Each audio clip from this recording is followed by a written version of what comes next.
Hi friends, welcome to my channel my family dairy. ఎలా ఉన్నారండి? అందరూ బాగున్నారా? నేను కూడా బాగున్నానండి. మీరందరూ ఎలా ఉన్నారో నాకైతే కామెంట్ సెక్షన్లో కామెంట్ చేయండి. సో ఇంక ఇవాళ వ్లాగ్లో అయితే మీకు రెసిపీస్ ఒక 2 రెసిపీస్, ఒకటి వచ్చేసి గోంగూర చిట్టి రొయ్యలు అనమాట. సో ఫస్ట్ అయితే గోంగూరని ఇలా నీట్గా క్లీన్ చేసుకుంటా ఉన్నాను. ఒకటికి 2-3 సార్లు క్లీన్ చేసుకుంటే మట్టి లేకుండా ఉంటుందన్నమాట. ఇంకా పాస్తా కూడా చేస్తున్నాను, ఈవినింగ్ స్నాక్ అనమాట పిల్లల కోసము. అయితే ఇవాళ నా కిచెన్ మేక్ ఓవర్ చేశానండి. కిచెన్ టైల్స్ అనేవి ఒక సైడ్న కొంచెం పగిలి ఉంటాయి అన్నమాట. సో దానివల్ల ఏంటంటే కిచెన్కి ఆ టైల్స్కి వాల్ పేపర్ తెప్పించాను. సో సేమ్ మనకి ఎగ్జాక్ట్గా టైల్స్ వస్తాయి కదా, ఆ షేప్లో ఉంటుందన్నమాట. బాక్సెస్గా ఫస్ట్ చూసారు కదా. సో అది ఎలా అంటించాలి, సో దాని కాస్ట్ ఎంత పడింది ఏంటి అవన్నీ కూడా చెప్తాను. సో ఇంక ఇక్కడ ఏంటి అంటే గోంగూర పులుసు చేస్తున్నాను. చెప్పాను కదా గోంగూర చిట్టి రొయ్యలు అని. సో ఫస్ట్ ఏంటంటే గోంగూరని సపరేట్గా కుక్ చేసుకోవాలి, రొయ్యల్ని సపరేట్గా ఫ్రై చేసుకోవాలి. సో ఇక్కడ ఏంటంటే గోంగూర ఒక 5-6 కట్టలు తీసుకున్నాను. కడిగేసిన తర్వాత గోంగూరని కుక్కర్లో పెట్టేస్తున్నాను అనమాట. గోంగూర, ఆ తర్వాత ఒక 10 పచ్చిమిరపకాయలు, ఒక 3 ఉల్లిపాయలు, ఒక 3 టమాటాలు. ఇవి కొంచెం చిన్న టమాటాలు, చిన్న ఉల్లిపాయలు. సో 3 తీసుకున్నాను. ఒక 10 వరకు పచ్చిమిర్చి తీసుకున్నాను. మీరు తినే కారాన్ని బట్టి తీసుకోండి. సో గోంగూర కొంచెం పుల్లగా ఉంది, అందుకని చెప్పేసి నేను ఒక 10 వరకు పచ్చిమిర్చి తీసుకున్నాను. అలాగే ఉప్పు, పసుపు కూడా కొంచెం వేసుకొని ఒక 1/2 గ్లాస్ వాటర్ అయితే వేసుకొని కుక్కర్లో పెట్టేస్తున్నానండి. కుక్కర్లో పెట్టేస్తే ఏంటంటే టమాటాలు, ఉల్లిపాయలు మనం కొంచెం పెద్ద ముక్కలుగా వేసాం కదా, పచ్చిమిర్చి కూడా ఒక 2 ముక్కలుగా కట్ చేసి వేసాను, అంతేగాని మరీ చిన్నవిగా ఏం వేయలేదు. సో ఏంటంటే కుక్కర్లో పెట్టేస్తే బాగా ఉడికిపోయి మనం మ్యాష్ చేసేటప్పుడు త్వరగా కరిగిపోతాయి అన్నమాట. సో అప్పుడు ఏంటంటే మనం చిన్నవి కట్ చేసుకోవాల్సిన అవసరం ఉండదు. అదే కడాయిలో వండేటప్పుడు మాత్రం చిన్న ఉల్లిపాయలుగా కట్ చేసుకుంటే మనకి గ్రేవీ బాగా వస్తుంది. కుక్కర్లో అయితే అవి ఉడికిపోయి ఎలాగో మ్యాష్ అయిపోతాయి కాబట్టి మనం పెద్ద ముక్కలు వేసుకున్నా పర్లేదు. సో ఇప్పుడు ఏంటంటే కుక్కర్ని స్టవ్ మీద పెట్టేశాను, అదొక 2 విజిల్స్ రావాలి. ఇంకా ఈ లోపల కడాయిలో రొయ్యలు ఫ్రై చేసుకోవడానికి ఒక 3 స్పూన్స్ ఆయిల్ వేసుకొని ఆనియన్స్ కొంచెం ఎక్కువే వేసుకుంటున్నాను. ఎందుకంటే పిల్లలు రొయ్యలు తినరండి, గ్రేవీయే తింటారు. సో మనకి గ్రేవీ కొంచెం బాగా రావాలి అంటే ఉల్లిపాయ టమాటా ఎక్కువ వేసుకుంటేనే గ్రేవీ వస్తుంది కదా. అందుకని ఇక్కడ కూడా ఒక 3 ఆనియన్స్ని బాగా చిన్నవిగా కట్ చేసి వేసుకున్నాను. ఎందుకంటే అవి కరిగిపోవాలన్నమాట, అప్పుడైతేనే మనకి తినేటప్పుడు గ్రేవీ బాగుంటుంది. సో ఆనియన్స్ అయితే ఇలా ఫ్రై అవుతూ ఉన్నాయి కదా, ఒక స్పూన్ అల్లం వెల్లుల్లి పేస్ట్ అయితే వేసుకున్నాను. ఆ తర్వాత నీట్గా ఒక 3-4 టైమ్స్ వాష్ చేసి పెట్టుకున్న రొయ్యలన్నిటినీ కూడా అందులో వేసేస్తున్నాను అనమాట. సో ఇప్పుడు ఏంటంటే మనం రొయ్యల్ని హై ఫ్లేమ్లోనే ఫ్రై చేసుకోవాలి. ఎందుకు అంటే రొయ్యలు ఎక్కువసేపు కుక్ అవ్వకూడదు, ఒక 10 మినిట్స్కి మించి ఎక్కువ కుక్ అవ్వకూడదు అనమాట. అందుకని నేను హై ఫ్లేమ్లోనే ఉప్పు, పసుపు, అల్లం వెల్లుల్లి పేస్ట్ వేసుకున్నాం కదా, సో అవన్నీ వేసుకొని హై ఫ్లేమ్లో ఫ్రై చేయడం వల్ల ఆ రొయ్యల్లో ఉన్న నీచు వాసన అంతా పోతుందండి.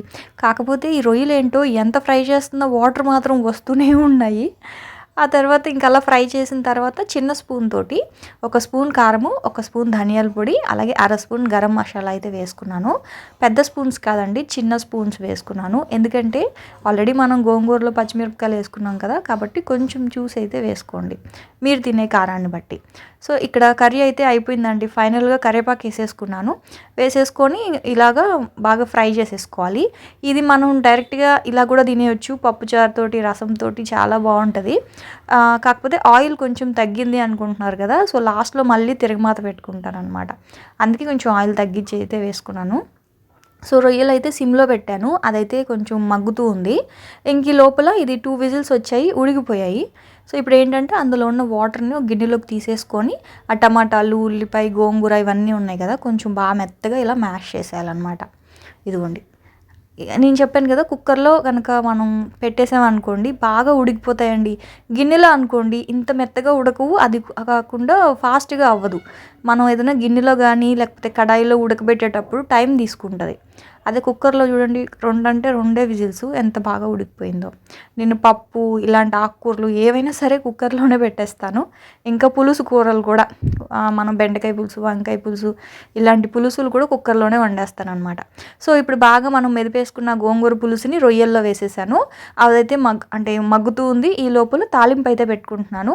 కడాయిలో ఇంకొక 2 స్పూన్స్ ఆయిల్ వేసుకొని ఒక 1/2 స్పూన్ ఆవాలు, ఒక 10 మెంతులు, కొంచెం జీలకర్ర, ఎండుమిర్చి, కరివేపాకు, ఇదిగోండి ఇలాగ తాలింపు అంతా కూడా మరుగుతూ నా కూరలో వేసేసారనుకోండి మంచి స్మెల్ వస్తుంది. లాస్ట్లో వేసిన తాలింపుతోటి కూర అనేది మంచి స్మెల్ వస్తుంది అనమాట. చాలా బాగుంటుందండి. నాకైతే చాలా ఇష్టం ఈ కూర చెప్పాలంటే. కాకపోతే రొయ్యలు ఎక్కువగా తినమనమాట ఇంట్లో. ఎందుకంటే కొంచెం స్కిన్ ఎలర్జీ ఉంది నాకు. సో రొయ్యలు అంటే చాలా ఇష్టము. కాకపోతే తింటే ఏంటంటే దురదలు వస్తాయండి రొయ్యలు. కొంచెం స్కిన్ కొంచెం ఎలర్జీ లాగా వస్తుంది. కాకపోతే ఇవి చెరువు రొయ్యలేండి. సముద్రం రొయ్యలైతే అస్సలు తినను. హెల్త్ కూడా అంటే దురదలే కాదు, ఇంకా ఫీవర్ కూడా వస్తుందన్నమాట. అందుకే నేను మ్యాక్సిమం సముద్రం అయితే రొయ్యలు తినను అనమాట. చెరువు రొయ్యలు ఇవి, కానీ చాలా బాగున్నాయి. ఈ గోంగూర పులుసు ఇలా చిన్న చిన్న రొయ్యలతో చేసుకుంటేనే బాగుంటుందండి, పెద్ద రొయ్యల కంటే కూడా. పెద్ద రొయ్యలు వేపుడే బాగుంటుంది. ఈ గోంగూర పులుసు కానీ లేకపోతే చామదుంపలు వేసి పులుసు పెట్టుకుంటాం కదా, సో అది కూడా ఇలా చిట్టి చిట్టి రొయ్యలతోటి చామదుంపలు వేసి పులుసు పెట్టుకున్నా, గోంగూర వేసి వండుకున్నా చాలా బాగుంటుంది. ఇంకా గుడ్లేసి ఇగురు కూడా పెట్టుకుంటారు ఈ చిన్న రొయ్యలు, అది కూడా చాలా బాగుంటుంది. ఇదిగోండి, ఇంక ఇక్కడైతే నేను మార్నింగ్ టిఫిన్ కూడా తినలేదు. ఏంటంటే ఇంకా పని అయిపోయిన తర్వాత ఇంకా అలా ఒకసారి టీ తాగాను.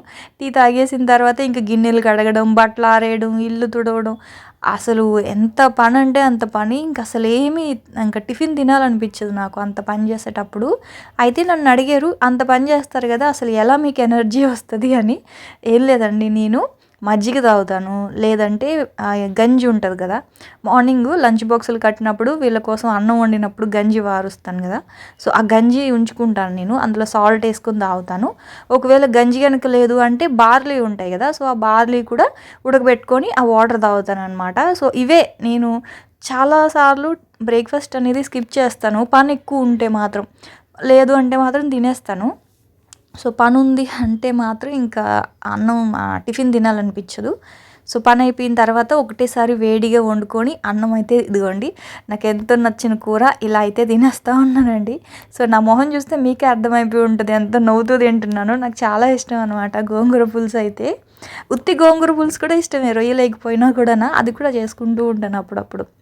అయితే ఇంకా అన్నం తినేసిన తర్వాత నిజం చెప్తున్నాను, నాకైతే నిద్ర వచ్చేసిందండి అసలు. అంటే బాగా కడుపు నిండా అన్నం తినేసాను. సో తినిన తర్వాత ఏంటంటే కళ్ళు మూతలు పడిపోతున్నాయి, కానీ నిద్రపోకూడదు, ఇవాళ ఎలా అయినా సరే వాల్పేపర్ అంటించేయాలి అని చెప్పేసి ఇంకా ఇవాళ పెట్టుకున్నాను అనమాట. అయితే ఇది వచ్చేసి ఇప్పుడు మీరు చూస్తున్న ఈ గోడకున్న వాల్పేపర్ ఇది వరకు అంటించింది. సో ఇది కూడా ఆఫర్లో వచ్చిందనమాట నాకు. ఇది వచ్చేసి 10 మీటర్స్ 300 రూపీస్కి వచ్చింది. చాలా బాగుందండి. ఫస్ట్ ఇప్పుడు ఇదిగోండి, ఇప్పుడు అంటిస్తున్నాను కదా, ఈ వాల్పేపరు ఇది వరకు అంటించిన వాల్పేపరు రెండు కూడా ఆఫర్లో ఉన్నాయి. ఇదైతే 10 మీటర్స్ వచ్చేసి మనకి 400 రూపీస్ పడింది. ఇది వరకు ఇప్పుడు ఇందాక చూశారు కదా గోడకి అంటించింది, సో అదైతే మాత్రం 300 రూపీస్కే వచ్చింది. ఫస్ట్ నేను అది చూశాను, సరే అయితే ఒకటి తెప్పించుకుందాము, ఎలా ఉందో చూసి ఇంకొకటి కూడా తెప్పించుకుందాంలే అని చెప్పేసి అది చూశాను అనమాట. అయితే ఇది నో రిటర్ను నో ఎక్స్చేంజ్ అనమాట.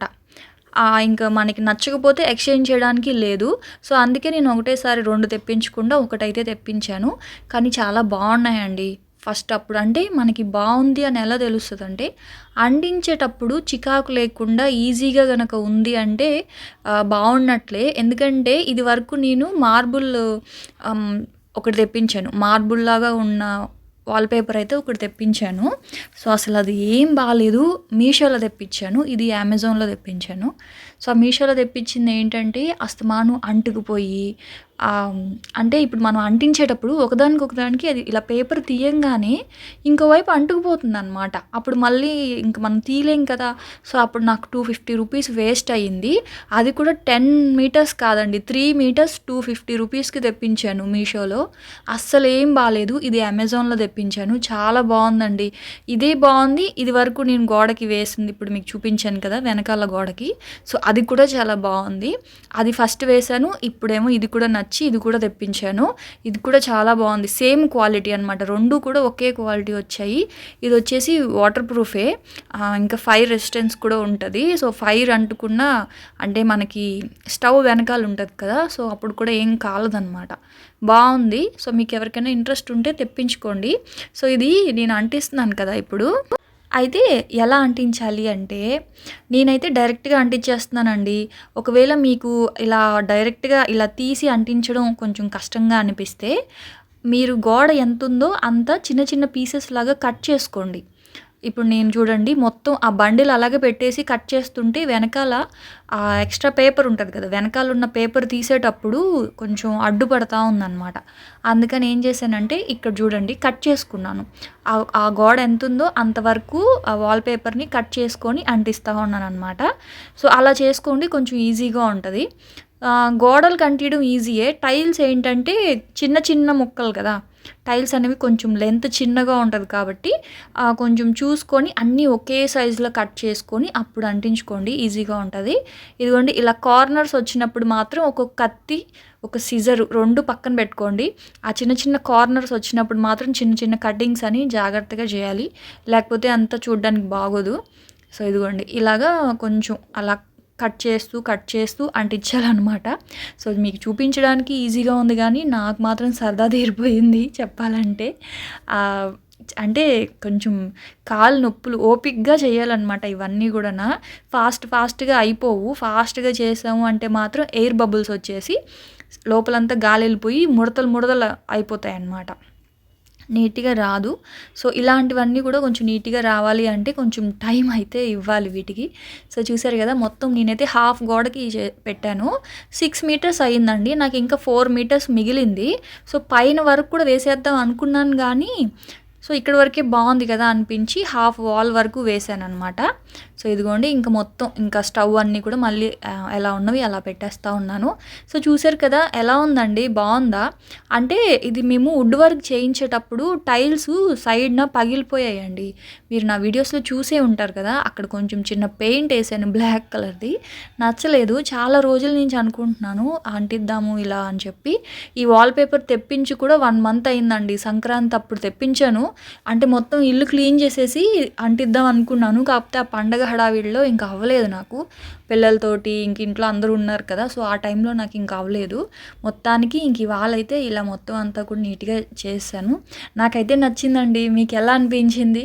బాన్ బావుంది. అంటే కొంచెం లైటింగ్ వచ్చినట్లుంది. లైట్ కలర్ కదా! సో, వైట్ ఉందనమాట. నేను రెసిపీస్ చేసేటప్పుడు కూడా కొంచెం వెలుతురుగా ఉంది. చీకటిగా లేదనమాట. ఇదివరకు బ్లాక్ కలర్ టైల్స్ కదా! సో, అప్పుడు కొంచెం చీకటిగా అనిపించేది. సో, ఇప్పుడు కొంచెం బావుంది. కొంచెం బ్రైట్‌గా ఉందనమాట. కిచెన్ అంతా కూడాన. సో, నాకైతే నచ్చింది. చాలా బావుందండి. క్వాలిటీ కూడా చాలా బావుంది. అందుకే చెప్తున్నా మీకెవరికైనా నచ్చితే ఆర్డర్ చేయండి అమెజాన్‌లో. నేను లింక్స్ అనేవి డిస్క్రిప్షన్‌లో ఇస్తాను. ఒకసారి అయితే చూడండి. సో, ఇంక అవన్నీ అయిపోయిన తర్వాత ఇంక ఇలా అయిపోయిందో లేదో మా పిల్లలొచ్చారు. కొంసేపు రెస్ట్ తీసుకుందాం అనుకోని వాళ్ళకి పాలిద్దాం అంటే, కాదమ్మా చాలా ఆకలేస్తుంది అన్నారు. సో, ఇంక వాళ్ళ ఆకలి అనగానే నాకు నిద్ర అలా పోయింది. సరే ఎలాగో పాలు పెట్టేసాను కదా స్టవ్ మీద అని చెప్పి ఇంక ఫ్రిడ్జ్ ఓపెన్ చేస్తే చీజ్ కనిపించింది. సో, చీజ్ ఉంది కదా అని ఇంక త్వరగా క్యాప్సికము, స్ప్రింగ్ ఆనియన్స్ అవన్నీ కట్ చేసేసి పాస్తా అయితే చేస్తున్నాననమాట. సో, ఫాస్ట్‌గా అయిపోద్ది. టేస్టీగా ఉంటది కదా అని. సో, ఫస్ట్ ఏంటంటే ఒక హాఫ్ లీటర్ పాలని మరిగించి పక్కన పెట్టేశాను. ఇప్పుడు ఒక కడాయి తీసుకొని అందులో ఆయిలు, బటర్ అయితే బటరు 3 స్పూన్స్ వేసుకున్నానండి. ఫస్ట్ అయితే నేను ఆయిల్ 1 స్పూన్ వేసుకున్నాను. 2 స్పూన్స్ బటర్ వేసుకున్నాను. అది కొంచెం కరిగిన తర్వాత ఏంటంటే ఒక 2 స్పూన్స్ మైదా అయితే వేసుకున్నాను. మైదా కొంచెం ఫ్రై చేసుకున్న తర్వాత పావు స్పూన్ కారము, పావు స్పూన్ మిరియాల పొడి వేసుకున్నాను. సో, ఇప్పుడు ఇదంతా కూడా కొంచెం బాగా ఫ్రై చేసుకోవాలి. అయితే ఇందాక కారం వేసుకున్నప్పుడే వెల్లుల్లిపాయ కూడా వేసేయాల్సిందండి. నేను మర్చిపోయాను యాక్చువల్‌గా. సో, వెల్లుల్లిపాయ కూడా వేసేసుకోండి. కారము, మిరియాల పొడి వేసినప్పుడే వెల్లుల్లిపాయ కూడా వేసేసుకోండి. ఆ తర్వాత అవన్నీ ఫ్రై అయిపోయిన తర్వాత పాలున్నాయి కదా! సో, మనం మరిగించి పెట్టుకున్న పాలు కొంచెం పాలను వేసుకొని ఉండలు లేకుండా మొత్తం పాలంతా కూడా మిక్స్ చేసేసేయండి. ఆ తర్వాత ఇదిగోండి ఇప్పుడు మీకు చూపిస్తున్నాను చూడండి. వెల్లుల్లిపాయ ఇందాకే వెయ్యాలి. మర్చిపోయాను. ఇప్పుడు వేస్తున్నాను. పర్లేదు. కాకపోతే కొంచెం బటర్‌లో ఫ్రై అయితే ఆ అరోమా ఇంకొంచెం బాగుండేది అనిపించింది నాకు.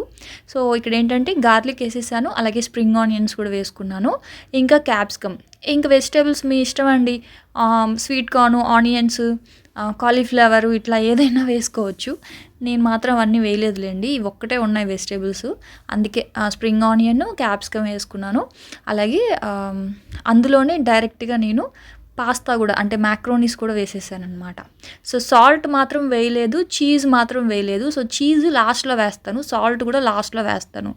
ఎందుకంటే స్టార్టింగే కనుక వేసామనుకోండి చీజు అడుగు పట్టేస్తదనమాట. కాబట్టి లాస్ట్‌లో వేసుకుంటే మనకి బావుంటది. ఒకవేళ మీరు ముందుగానే మ్యాక్రోనీస్ ఉడికించి కనుక వేసుకున్నట్లయితే చీజ్ ముందే వేసేసుకోవచ్చు, ప్రాబ్లం లేదు. మనం మ్యాక్రోనీస్ వేసిన తర్వాత వెంటనే కనుక చీజ్ వేస్తే ఏమవుద్దంటే మ్యాక్రోనీస్ అనేవి ఉడకవు. అప్పుడు చీజ్ అంతా అడుగు అంటుకుపోయి మాడు వాసన వచ్చేస్తుంది. కాబట్టి మ్యాక్రోనీస్ ఉడికిన తర్వాత చీజ్ వేయండి, లాస్ట్లో సాల్ట్ వేసుకోండి. కారం కూడా చెక్ చేసుకోండి, సరిపోకపోతే లాస్ట్లో మీరు మిరియాల పొడి, ఆ తర్వాత కారపు పొడి వేయకండి, చిల్లీ ఫ్లేక్స్ వేసుకోండి. ఫైనల్గా మీరు కారం సరిపోలేదు అనుకుంటే మిరియాల పొడి అయినా వేసుకోండి, లేదంటే చిల్లీ ఫ్లేక్స్ వేసుకోండి. పచ్చికారం మాత్రం వేయొద్దు. పచ్చికారం ఎప్పుడు ఆయిల్లోనే వేయాలి, లేదంటే కారం వాసన వస్తుందన్నమాట. సో కారం సరిపోయింది. ఇలా ఇంక మొత్తం అంతా మిక్స్ చేసేసుకొని తినేయడమే. చాలా బాగుంటుంది పాస్తా. ఒక 4 మెంబర్స్కి అయితే సరిపోద్దండి. 1/2 లీటరు పాల ప్యాకెటు మా నలుగురికి సరిపోద్ది. సో మేమైతే తినేసాము. ఇంక మా వారు వచ్చాక ఇంక తనకు కూడా పెట్టించాను.